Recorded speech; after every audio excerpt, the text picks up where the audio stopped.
Invasão Secreta acabou, chegou ao fim o seu 6º episódio e agora vem a pergunta: a série foi boa ou ruim? Vamos falar sobre isso aqui agora. Fala pessoal, João Marcos Carneiro aqui para levantar um assunto que tem sido muito polêmico, né? Porque foi ao ar nesta quarta-feira, né, o 6º e último episódio de Invasão Secreta e muita gente na internet não gostou do final da série. Muita gente também gostou. Aqui nesse vídeo eu vou dar simplesmente a minha opinião sobre a série como um todo, não só sobre o final. E eu espero que vocês também deixem aqui embaixo nos comentários a opinião de vocês, mantendo a paz, o respeito, não precisa me xingar se a minha opinião é diferente da sua, tá certo? É a única condição que eu coloco. Fora isso, comente o que você quiser. Perfeito? E já fica inscrito aqui no canal para não perder, porque ainda vão sair outros vídeos, né? Falando sobre a invasão secreta aqui, sobre o futuro do UCM após essa série, perfeito? Então, vamos lá. Eu gostei da série, beleza? De uma maneira geral, para mim, João Marcos Carneiro, ok? O saldo da série é positivo. Depois eu vou até fazer um outro vídeo comparando ela com outras séries da Marvel, quais são as melhores, quais são as piores e tal, também baseado na minha opinião. Mas aqui, olhando para a série como um todo, se a gente pegar Invasão Secreta dos quadrinhos e comparar com isso aqui, obviamente não foi nem 1% do que poderia ser.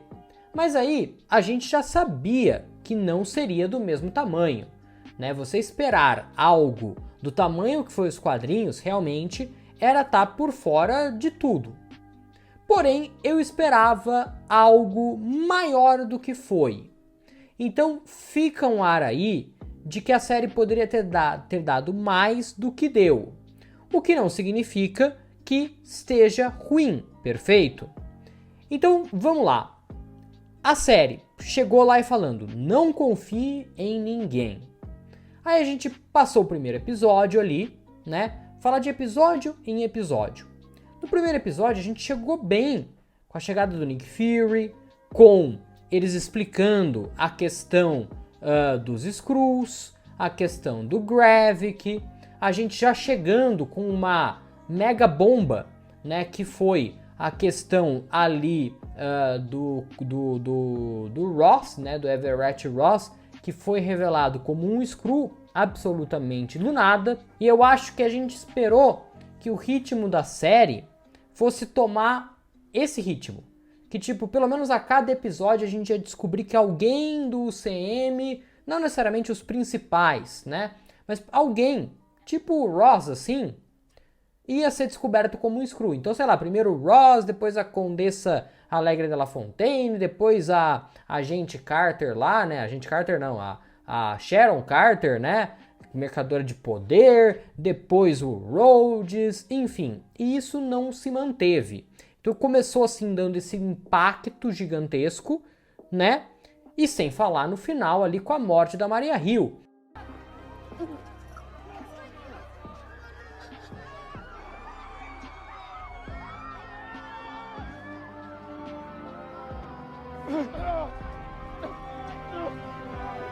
Eu acho que um ponto muito positivo da série é que, por exemplo, quando a gente teve Thor, Amor e Trovão o ano passado, muito se falou assim, nossa, eles perderam a chance de ter matado o Korg naquela cena em que parecia que ele tinha morrido, e aí do nada, ah não, a cabeça tá ali, então ele tá vivo.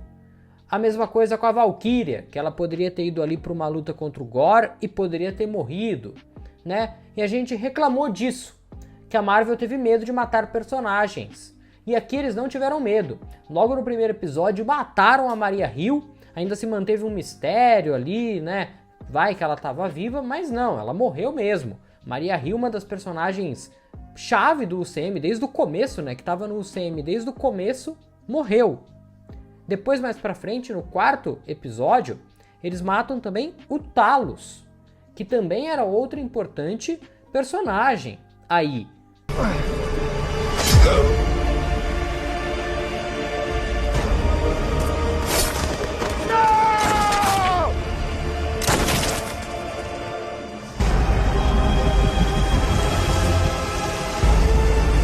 Então foi uma série que foi lá e matou gente que tinha que matar. Então eu acho esse um ponto muito positivo, perfeito? Então um primeiro episódio muito legal que deixou a gente no hype, vamos pro próximo. E pra mim o episódio 2 foi ainda melhor do que o segundo. Eu gostei demais do episódio número 2, que também trouxe novas revelações, deixou ali o Rhodes escancarado na nossa frente, que ele poderia de fato ser um Skrull, né? E o Nick Fury sempre tendo que correr atrás, né? Sempre tendo que correr atrás do Gravik, dos planos do Gravik, de como as coisas do Gravik estavam seguindo, certo?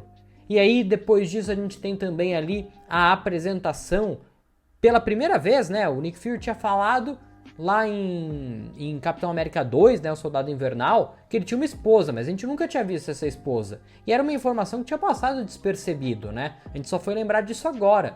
E aí a gente foi apresentado a Priscila, que era uma Skrull, né? A Vera. E aí toda essa história, né? Meu Deus, ele sabe que ela é uma Skrull, não sabe? E conseguiram manter essa dúvida na gente, pelo menos durante uma semana, né? A gente assistiu o episódio, levar essa bomba, ficar pensando sobre, para no próximo episódio, na semana seguinte, já explicarem que sim, ele sabia e tal.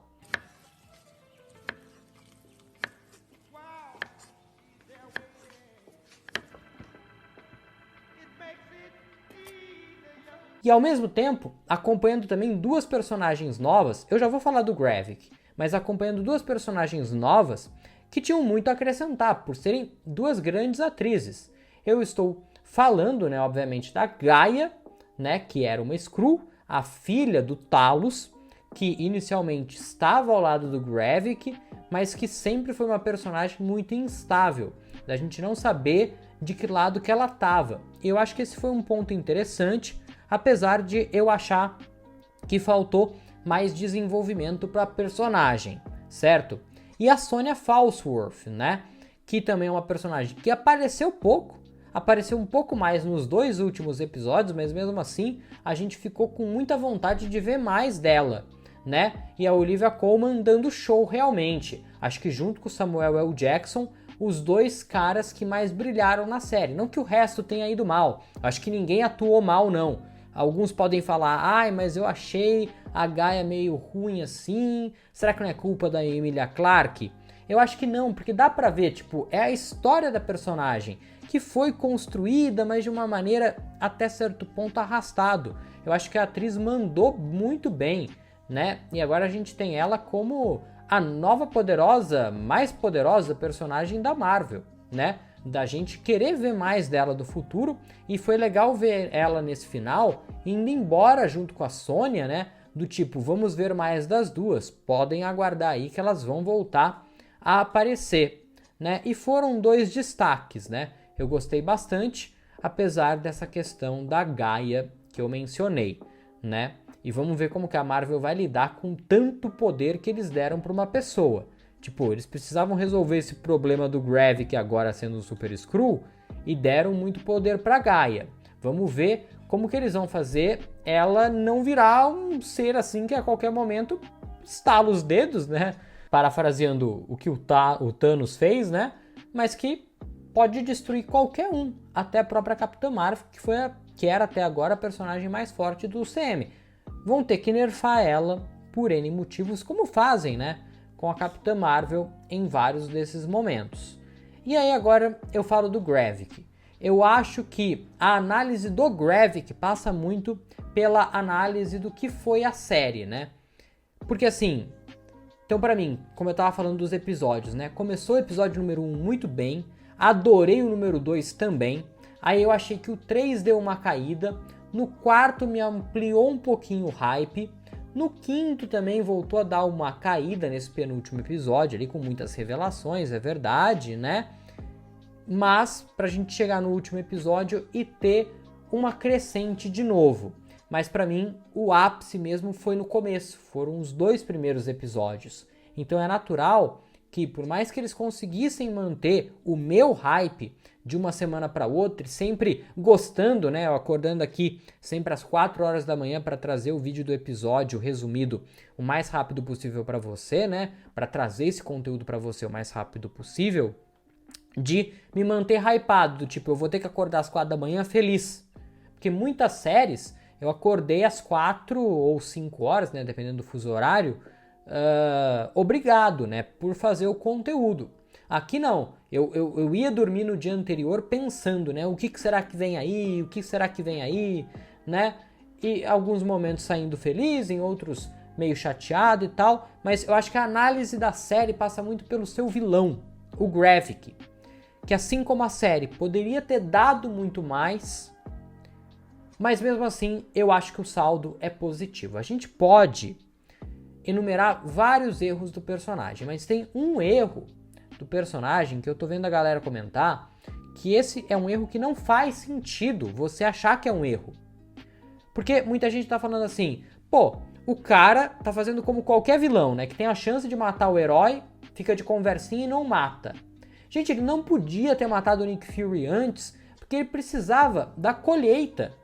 A única pessoa que sabia onde estava a colheita com os DNAs dos Vingadores para que o Gravik se tornasse o Super Skrull era o Nick. Então se ele matasse o Nick Fury, acabava a colheita. Então ele precisava disso. Ele precisava do Nick Fury. Tanto é que agora, nesse último episódio, ele realmente achando que o Nick Fury estava ali na frente dele, ele foi lá, ele ligou uma máquina com radiação, botou o cara na radiação, ligou uma máquina cheia de radiação, achando que ia matar o cara com radiação. Não sendo suficiente, ele pegou o Nick Fury fake contra a parede, ia dar um murrão no cara, e com a força que o Gravik tinha naquele momento, se fosse o Nick Fury ali, ele ia morrer, de fato. Então, quando ele já não precisava mais do Nick, ele ia matar o cara. Mas então, você falar que era um erro ele não ter matado, sendo que ele precisava de algo que só o Nick tinha, não faz sentido. Sem falar que ele conseguiu torturar o cara psicologicamente muito bem. Ele matou 2 dos principais aliados do cara na frente dele. Uma vez como o próprio Nick Fury atirando na Maria Hill, fazendo a Maria Hill morrer, achando que quem matou ela foi o Nick Fury. Olha só. E depois matar o Talos, na frente também do Nick. Sem o Nick poder fazer nada. O Nick com a arminha lá atirando no cara e o cara se regenerando. Então eu acho que é um vilão que poderia sim ter dado mais. Eu acho que em certo momento ele se perdeu ali. Porque ele estava fazendo tudo aquilo para conseguir um lar para o seu povo. Então a ideia dele era assumir a Terra. Então para isso ele precisava destruir a Terra. Ele ia matar todos os seres humanos. Beleza. Só que aí ele se perdeu tanto nessa dele ser um general Skrull e mandar em todo mundo e não querer ouvir os outros, ele acabou se perdendo. E aí que eu acho que é um problema de muitos vilões, que acabam tendo muito poder e acabam se perdendo. E o Gravik acabou sofrendo disso. Então, nesse ponto a gente pode concordar que ele se perdeu realmente nesse autoritarismo dele. E aí é o que eu falo. O Gravik e a série têm uma análise muito parecidas. Eles poderiam ter ido além, eles poderiam ter dado mais. Mesmo assim, eles foram bem construídos, eles tiveram pontos altos, muito altos, e pontos negativos que, para mim, não me incomodaram tanto, apesar da gente ter que apontar, da gente ter que falar, da gente ter que analisar, certo? Mas por que a galera não gostou do final e eu gostei?